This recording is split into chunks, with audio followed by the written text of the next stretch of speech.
कथा प्रारंभ होवत है। सुनियो वीर हनुमान, राम लक्ष्मण जानकी सदा करो कल्याण। सियावर राम जय जय राम, मेरे प्रभु राम जय जय राम। जया एकादशी की संपूर्ण कथा।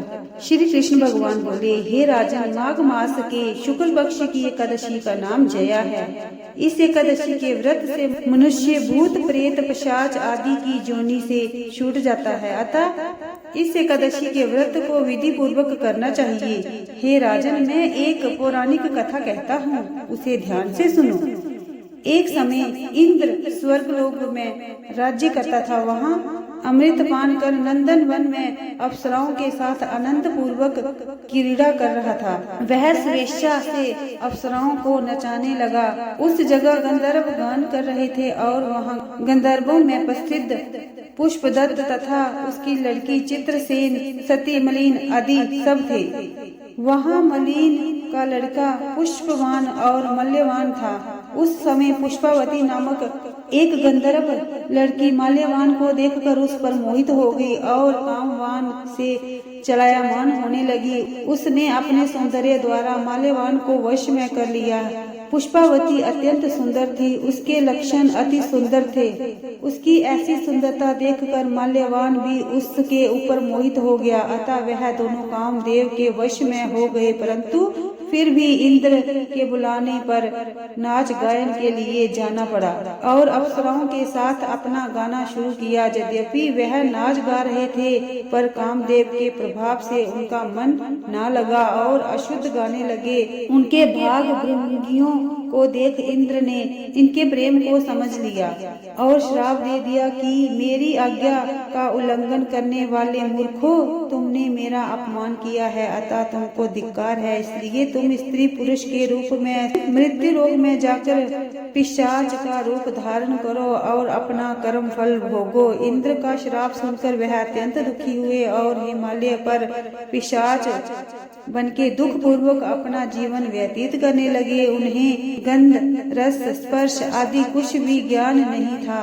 उस जगह महान दुख मिल रहे थे। रात दिन उन्हें एक क्षण भी निद्रा नहीं आती थी। उस स्थान पर अत्यंत सर्दी थी, जिसके कारण उनके रोमांचक खड़े हो गए। एक दिन पिशाच ने अपनी स्त्री से कहा, ना मालूम हमने पिछले जन्म में कौन से पाप किए हैं जिससे हमें इतना दुखदायी ये पिशाच जोनी प्राप्त हुई है। पिशाच जोनी से नर्क के दुख सहना उत्तम है। उसी तरह अनेक विचार करते हुए जीवन बिताने लगे। देव योग से एक दिन माघ मास के शुक्ल पक्ष की जया नामक एकादशी आई।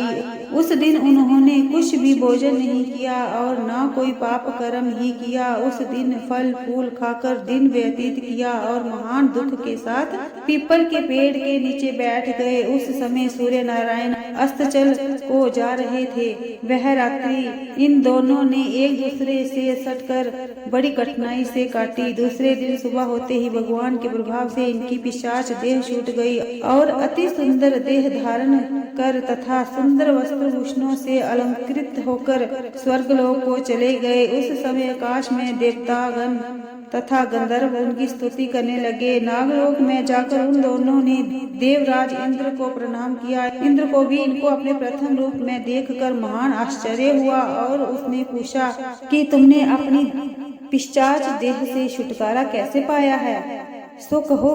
इस पर माल्यवान बोले, हे इंद्रदेव, भगवान विष्णु के प्रभाव तथा जया एकादशी के व्रत के पुण्य से हमारी पिशाच जोनी छूट गई है। इंद्र बोले, हे माल्यवान, एकादशी व्रत करने से तथा विष्णु के प्रभाव से तुम्हें पिशाच देह छूटकर पवित्र हो गए हो और हम लोगों के भी वंदनीय हो गए हो, क्योंकि शिव तथा विष्णु भक्त हम लोगों के वंदनीय हैं। हम उनकी वंदना करते हैं। आप धन्य हैं, अतः तुम पुष्पावती के साथ विवाह करो।